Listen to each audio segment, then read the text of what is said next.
The parking lot stretched wide and shimmering under the fluorescent lights, the kind that flatten color and make everything look slightly unreal. Shopping carts were scattered across the asphalt like forgotten intentions, some tipped against curbs, others abandoned mid-lane. My own cart wobbled with every push, its front wheels squeaking in protest, a soundtrack to my weary evening. Inside, I had milk, bread, pasta sauce, a few vegetables, the usual collection that said I was feeding life, not savoring it. The air was thick with the metallic scent of an approaching storm, and the kind of humidity that makes your skin remember every summer you've ever lived through. I told myself I would drive home, heat something quick, and fold laundry while the television filled the silence. Just another Tuesday. The kind of day that passes quietly, unnoticed, the kind you don't expect to remember. But then a familiar sound broke through the drizzle. A car door closing, gently, carefully. Not slammed, not hurried. That small, considerate motion could only belong to one person. Daniel. He walked toward me across the painted lines of the lot, hands tucked into his jacket pockets, head slightly lowered against the wind. Even from a distance, I recognized that half-smile, the one that used to surface when he was concentrating hard, as if balancing hope and thought at once. The rain light softened the edges of his face, catching in the longer strands of his hair. He looked older than the last time we met, more grounded somehow, but still carrying the same quiet that had always lived beneath his laughter. "Hey, Mum," he said, voice light but steady. The sound of it slid easily into the space between us, both a greeting and a test. I was in the neighborhood, he added, the oldest untruth in the world. He'd crossed town to find me. I knew it. I could read it in the careful way he stood, in the way his eyes held onto mine a little too long. I smiled, uncertain at first. "Hungry? I just bought tomatoes." "Always." His reply came quickly, almost as a relief. He reached for the cart handle naturally, as if no time had passed, as though we'd never lost months to silence or words swallowed back. Together, we started walking toward my car, our footsteps syncing with the squeak of the wheel. The sky above us darkened to that specific color that means rain is inevitable. A bruised gray laced with purple at the edges. A wind rolled through, gathering dust and the scent of wet pavement, and I could feel the storm's pulse in the air. Some storms announce themselves before they break. This one lingered, holding its breath. We didn't speak much as we walked, but there was something comforting in the quiet. Daniel walked close enough for our arms to brush once, and it felt like memory, soft, unintentional, full of the things we don't say out loud. When we reached the car, he helped lift the grocery bags into the trunk without being asked. It was such a small act, ordinary even, but it tugged at something inside me. A reminder that love, in its truest form, often wears the disguise of simple gestures. The sound of the bags rustling, the smell of tomatoes and rain, his quiet presence beside me, all of it wove together into a moment that didn't feel ordinary anymore. Somewhere above us, thunder rumbled. I looked at him, at the man who had once been a boy with scraped knees and too many questions, and realized that this night, this small and unplanned meeting in a grocery store parking lot, was about to change something I hadn't even realized was waiting to be changed. We worked in silence as the rain began to fall harder, each drop creating tiny constellations of water across the metal of the car. The groceries made soft sounds as they shifted, the smell of ripe tomatoes mixing with the faint ozone scent that always comes before a storm. Daniel lifted the heavier bags without comment, and I arranged them in the trunk with a practiced kind of precision. Years of living alone had taught me efficiency, how to make everything fit neatly, how to leave no empty space. He'd learned that rhythm from me, and now we moved as though we'd rehearsed this moment 100 times before. He noticed the small dent near the edge of the bumper. His brow furrowed, that same protective expression I used to see when he was a teenager, and thought he could fix everything.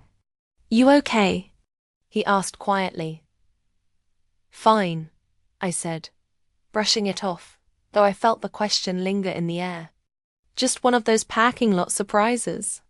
Then, as if remembering something he hadn't yet said, I added, "You're certain about this? Coming all the way here? This isn't you trying to save me again, is it?" He laughed softly, rain beading in his hair. "You remember that bird I tried to rescue when I was 10? Broken wing, terrible attitude." I smiled despite myself. "You insisted it would thank you someday." "It bit me," he said, grinning. "But I kept feeding it anyway." "Mom, this isn't like that. You're not the bird. You've got perfectly good wings. I'm not rescuing you. I'm just standing beside you. There's a difference." Something in his tone made me stop arranging the groceries. I looked up at him, and for a heartbeat, I saw not my little boy but a man steady, deliberate, kind in the ways I had hoped he would be. The rain thickened, blurring the world into grey streaks and soft reflections. We climbed into the car, the doors closing with that familiar quiet click. Inside, the air was warm from the heater, and the windshield transformed into a canvas of running water. The parking lot lights shimmered like distant stars, their reflections bending across the glass. He began talking, not with the forced cheerfulness of someone trying to fill silence, but with the openness of someone finally ready to share. He told me about his transfer at work, about how he'd found an apartment with east-facing windows, so the mornings would always start bright. He described the couch that folded out into a bed, practical in case someone visits. He told me he'd tried to keep a houseplant alive, failed spectacularly, and laughed at himself. Then his voice softened. "I've been seeing a counselor," he said. "Talking helps. It's like exercise for the heart. I want to be strong in ways that matter." I felt something shift inside me, an ache, a pride, a slow, quiet astonishment. This was the same boy who once hid his scraped knees so I wouldn't worry.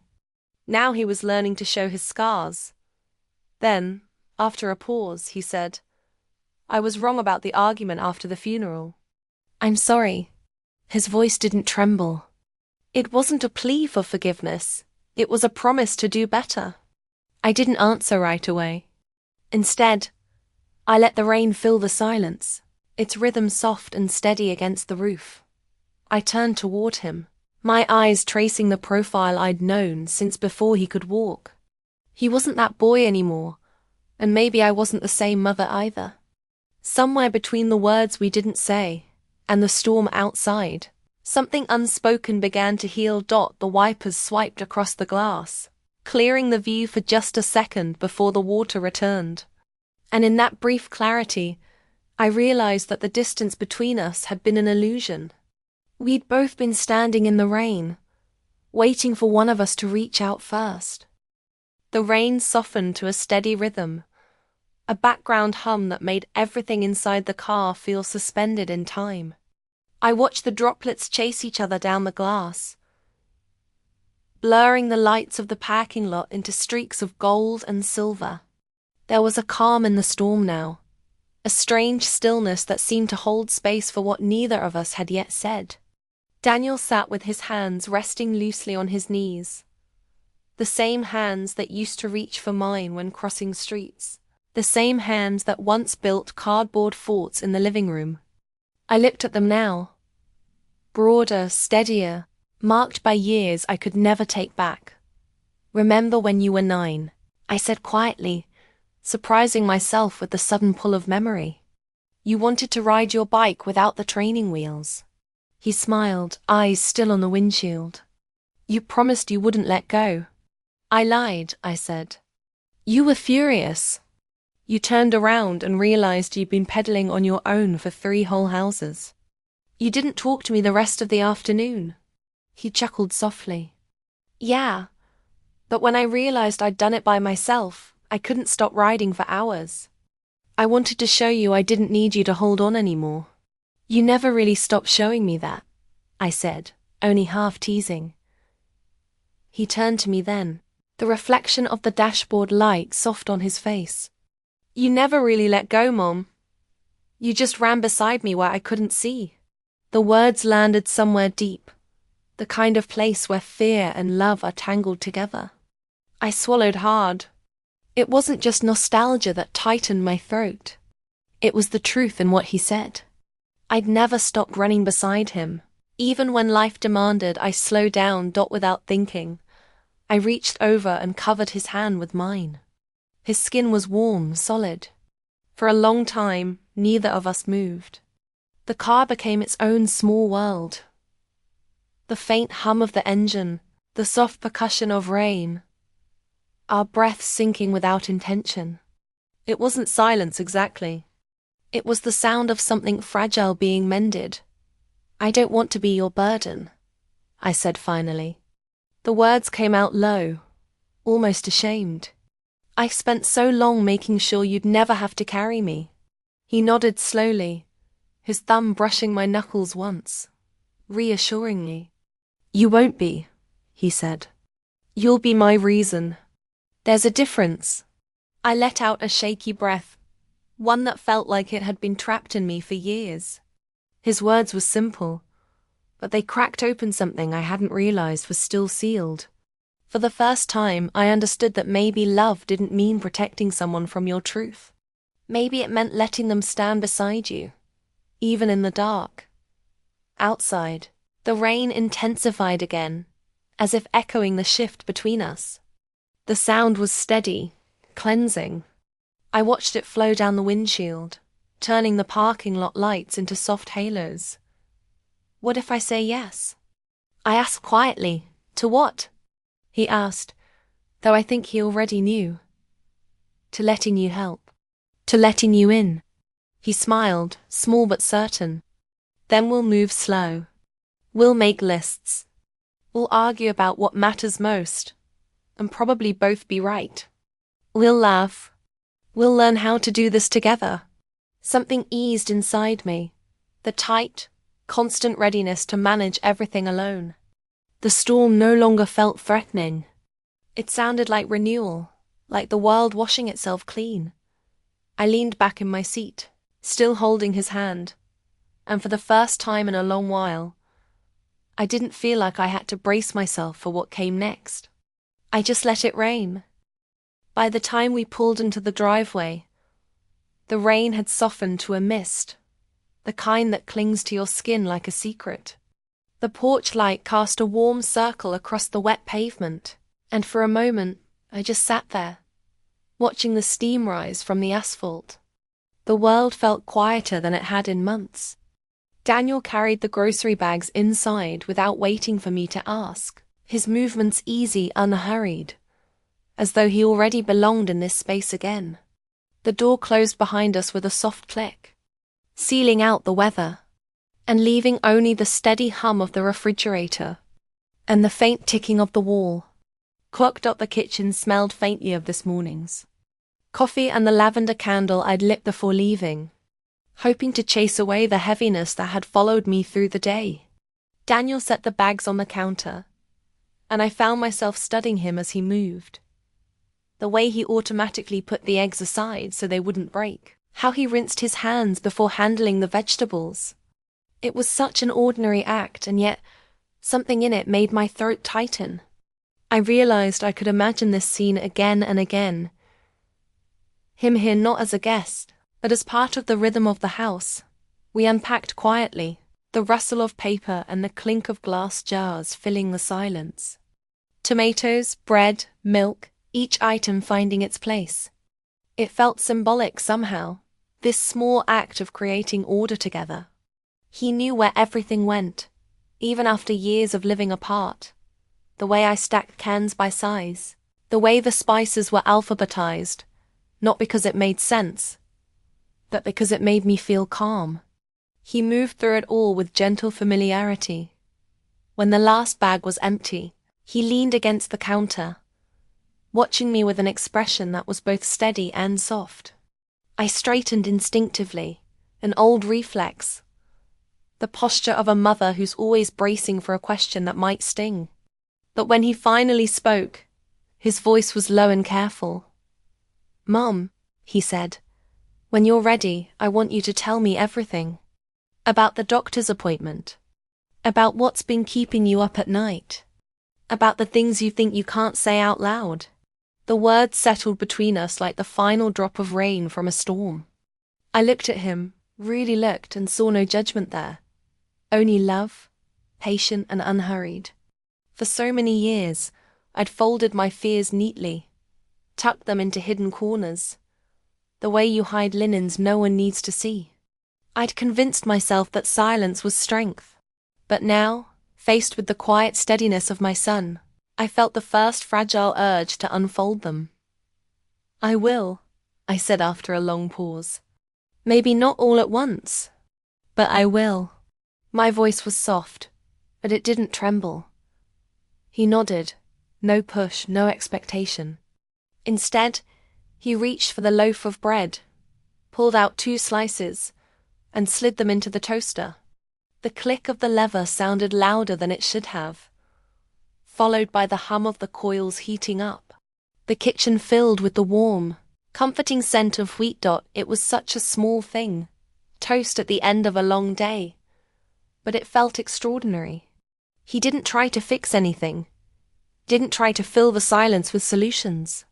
He simply stood beside me and waited, letting the ordinary moments carry their own kind of grace. When the toast popped, he handed me a slice, plain, just as I liked it.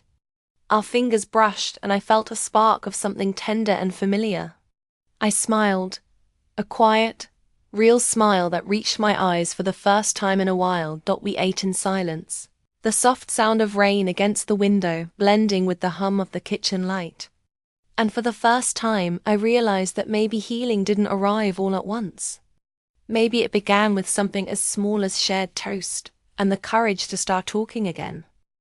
The toast was still warm in my hands, its rough surface comforting against my palms.